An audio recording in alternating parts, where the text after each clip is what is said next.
Class 8 को compulsory म्याथमा सोधिएको क्वेसन नम्बर 2 मा सोधिने प्रश्नको चाहिँ यहाँ रहेको छ। Ramdev went to the utensil shop to buy a pressure cooker. The mark price of the pressure cooker is 3900 छ। ल अब हामीले यहाँनिर क्वेसन पढ्दै जाने र गिभन लेख्दै जानु पर्यो।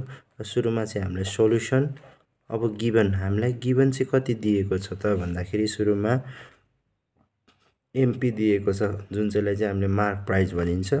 र यसलाई चाहिँ हामीले RS 3900 3900 दिएको छ क्वेसन अनुसार चाहिँ।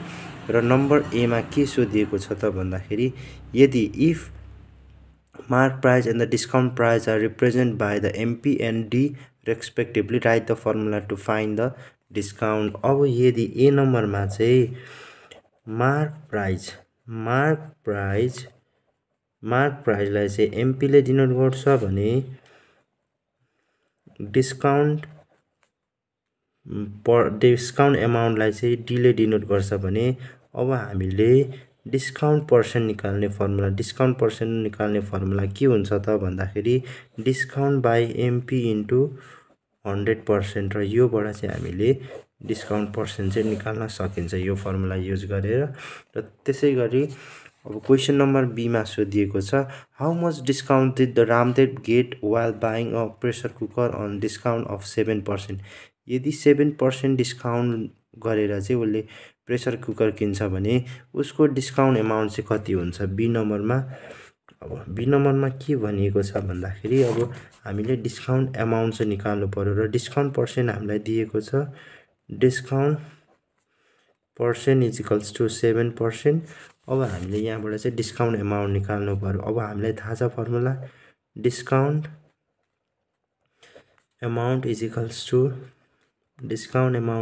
To discount percent of MP, यो चाहिँ हामीलाई थाहा छ। र डिस्काउन्ट पर्सेन्ट भनेको 7 into 3900 by 100 is equals to यसको सबै क्यालकुलेसन गर्दाखेरि 273 आउने गर्दछ डिस्काउन्ट एमाउन्ट। अब सी नम्बरमा हामीलाई सोधिएको छ, सी नम्बरमा के सोधिएको छ त भन्दाखेरि यदि the शपकीपर got 17% profit after the selling them at 7% discount, what was the cost price of the pressure cooker। यदि उसले 7% डिस्काउन्ट दिएर पनि बेच्दाखेरि चाहिँ उसलाई प्रफिट पर्सेन्ट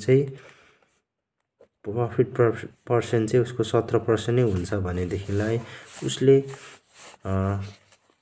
त्यो प्रेसर कुकर चाहिँ कतिमा किनिएको थियो त। अब त्यसलाई निकाल्न यसरी सकिन्छ। र CP is equals to what. अब हामीले पहिला यहाँ एसपी चाहिँ निकालिराख्नु पर्यो।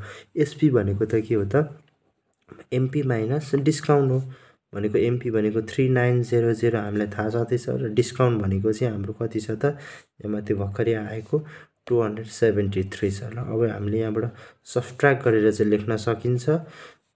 लेख्दाखेरि चाहिँ अब यहाँबाट 9 यहाँ 9 भयो, 9 मा 2 7 8 भयो 6 र यति चाहिँ निस्किने गर्दछ। र अब हामीले यहाँबाट चाहिँ के निकाल्नु पर्यो त भन्दाखेरि कस्ट प्राइस निकाल्नु पर्ने हुन्छ। र त्यसको लागि फर्मुला हाम्रो SP is equals to CP plus profit percent of CP भनेर चाहिँ हाम्रो फर्मुला छ। र एसपी को ठाउँमा हामीले के लाउन सक्यौँ त भन्दाखेरि 3627 is equals to CP plus 17% भनेपछि यो पर्सेन्ट गर्दाखेरि इन्टु 3627 सरी यहाँनिर चाहिँ हामीलाई के गर्नु पर्यो त सिपी नै लेख्नु पर्यो बाई 100। अब चाहिँ हामीले के गर्नु पर्यो त 3627 is equals to CP plus यो भनेको 0.17 सिपी हुन्छ। र यहाँको एउटा सिपीले गरेर यो चाहिँ के हुन्छ त भन्दाखेरि 3627 इज इक्वल्स टु 1.17 सिपी हुन्छ। र जसलाई चाहिँ हामीले यतापट्टि डिभाइड गर्दाखेरि CP is equals to R S कति आउँछ त भन्दाखेरि 3100 रुपिज आउँछ। र कस्ट प्राइस चाहिँ कति रहेछ त 3100 3100 चाहिँ रहेछ र यसरी चाहिँ हामीले निकाल्न सकिन्छ।